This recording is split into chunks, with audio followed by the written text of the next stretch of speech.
Bonjour les amis, quelle catastrophe! L'ancien président François Hollande exfiltré piteusement d'une librairie à Montreuil, chahuté qu'il était par un groupe de 30 à 50 personnes qui ont scandé des slogans plutôt hostiles à l'action passée de notre vaillant président. Et je vous avoue que je suis perplexe sur la manière de traiter ça, parce que, bon, moi, quand on empêche en général des gens de signer, de faire des signatures dans une librairie, on va dire que ça touche souvent des gens comme Laurent Oberton, des gens comme Éric Zemmour, des gens qui sont mal pensants.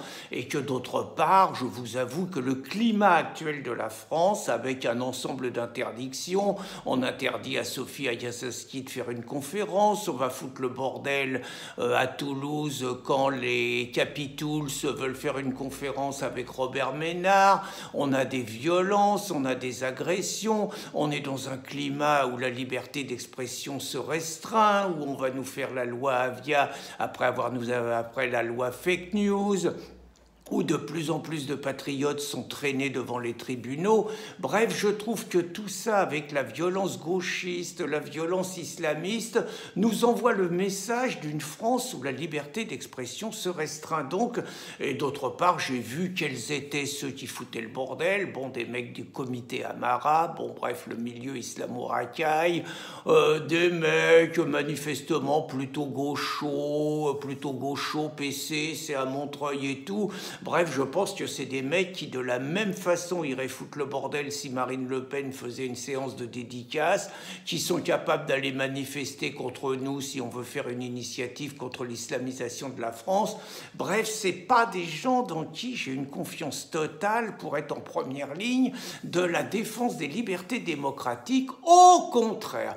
Malgré tout, je dois avouer qu'ils m'ont fait un plaisir immense et que voir cette espèce de pingouin, comme l'appelait Carla Bruni, avec sa démarche de minable, ses bras ballants, ce côté flasque et tout, exfiltré de la librairie au milieu des flics et jeté dans une voiture, a provoqué chez moi un immense éclat de rire et me fait accorder des circonstances largement atténuantes aux fauteurs de troubles. Parce que quand même, Hollande, ce minable, ce mec qui a eu le cul bordé de nouilles toute sa vie, ce mec que Charles Pasqua, le regretté Charles Pasqua, dont il affirmait qu'il avait un niveau de sous-préfet et que la France avait réussi à nommer de 2012 à 2017 un mec d'un niveau de sous-préfet, mais enfin un tocard, un minable descendant des grandes écoles, un haut fonctionnaire, un mec qui s'est retrouvé au Parti Socialiste, qui aurait tout à fait pu être à droite, un mec mais qui a eu le cul bordé de nouilles toute sa vie. Je vais dire deux exemples parlants. Ce mec, il était adjoint de Jospin, donc c'était Jospin le premier secrétaire du Parti Socialiste dans les années 95-97.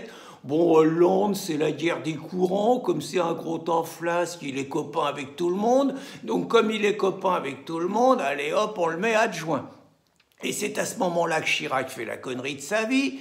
Chirac provoque la dissolution de l'Assemblée nationale en 97. Et évidemment, il avait 400 députés, ce couillon réussit à se ramasser. Résultat, Jospin se retrouve à Matignon pour 50 cohabitations. Un super truc. Mais Hollande se retrouve premier secrétaire du Parti Socialiste. Et pendant 10 ans, c'est la catastrophe, quoi. Quand il est viré, quand il se bord en 2008, après la victoire de Sarkozy, après la mascarade Ségolène Royal où le Parti Socialiste s'est fait complètement court-circuiter, tout le monde lui crache dessus. Martine Aubry dit que c'était un feignant qui travaille pas, même Ségolène Royal n'a pas des mots très gentils, Fabius on n'en parle pas, Jospin n'est pas très sympa, bref, tout le monde lui crache dessus, tout le monde est convaincu que c'est la fin de sa carrière, qu'on n'en entendra plus parler. Et puis, normalement le scénario c'est DSK, c'est DSK en 2012, ils ont commencé le truc, et puis il y a le fameux hôtel américain, le Sofitel, la savonnette, il glisse sur la savonnette, il tombe sur Nafitoussa Diallo et il se retrouve avec les bracelets, il se retrouve au Niouf. Bon, Résultat, une primaire socialiste et résultat, un deuxième tour entre Hollande et Aubry et Hollande, les autres se disent on va quand même pas mettre la pochetronne du Nord présidente de la République, quoi. On va pouvoir faire des réunions le matin, mais l'après-midi on va plus rien comprendre à ce qui est dit. Donc résultat, les mecs votent Hollande, et on a Hollande-Sarkozy. La presse a tellement taillé un costard à Sarkozy et d'autre part, ce qu'on ne dira jamais assez, 93% des musulmans votent Hollande. Donc Hollande en 2012 est élu grâce au vote musulman et on se prend le plus minable, le plus tocard, le plus lamentable des présidents de la République pendant 5 ans, celui qui a fait rire de nous la France entière, dans le monde entier. Bon, l'arnaque de toute façon on la voyait, le mec il se présente, alors il y a deux choses. Le mec a toujours été un bouffi, bon, il perd 15 kilos, ils lui font perdre 15 kilos pour se présenter. C'est déjà une arnaque, c'est pas lui, au bout de 6 mois il les a repris. Première arnaque. Puis alors l'arnaque, en meeting, mon ennemi c'est la finance. Évidemment, ce couillon de Mélenchon, super, on a un mec de gauche, il faut voter pour lui, tout ça tu parles. Mon ennemi c'est la finance, mais en même temps il envoie Macron à Londres négocier avec les banquiers en disant, bon, vous comprenez, en France on a des gauchistes, on a des communistes, on a Mélenchon, faut envoyer des gages, vous inquiétez pas les mecs, tout ira bien. Donc déjà il se fout de la gueule du monde.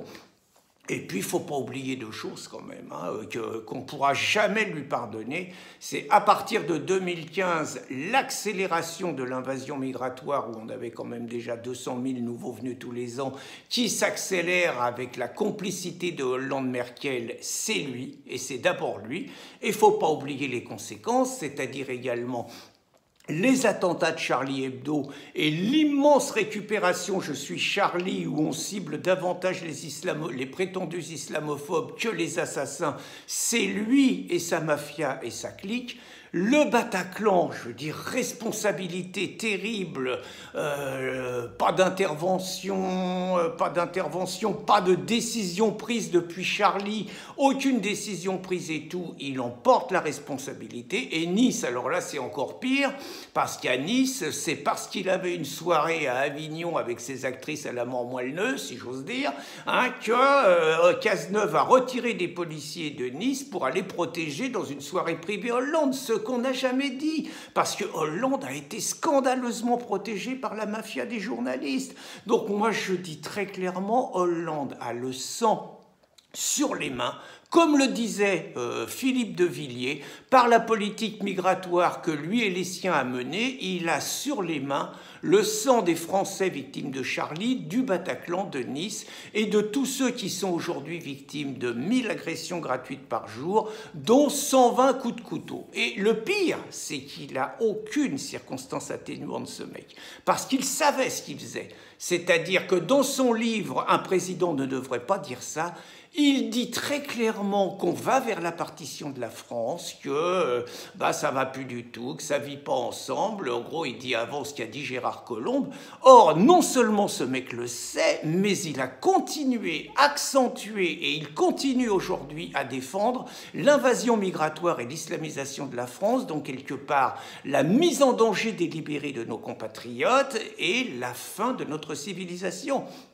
Nous ne devrons jamais oublier comment il a ridiculisé la France avec le traitement de l'affaire Leonarda et comment il a humilié notre police et envoyé des gages aux racailles en allant se faire prendre en photo devant la racaille menteur multirécidiviste Théo, alors qu'il n'a pas eu un geste pour les policiers de Clichy qui ont failli mourir cramés dans leur bagnole.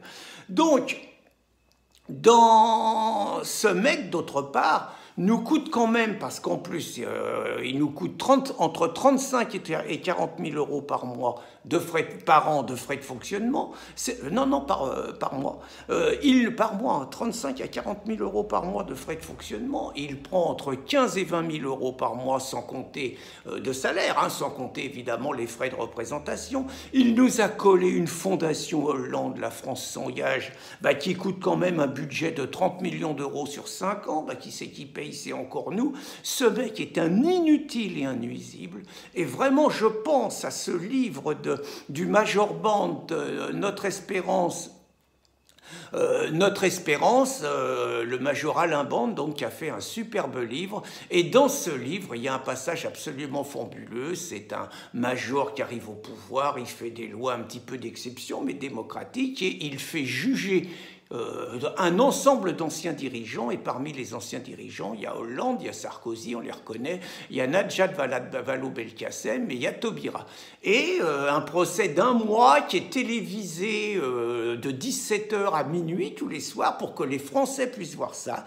Et à l'issue de ça, il a rétabli la peine de mort. À l'issue de ça, donc les 4 que je vous ai cités, Hollande, Sarkozy, Najat Vallaud-Belkacem et Taubira sont condamnés à mort sans possibilité de faire appel. Je ne sais pas si Dieu me prêtera vie assez longtemps, je ne sais pas si ce scénario verra le jour, mais je rêve de voir un espèce de procès de Nuremberg où figurera Hollande et où tous les traîtres qui ont mis la France dans cet état-là auront des comptes à rendre au peuple, Hollande en premier. Bonne journée les amis.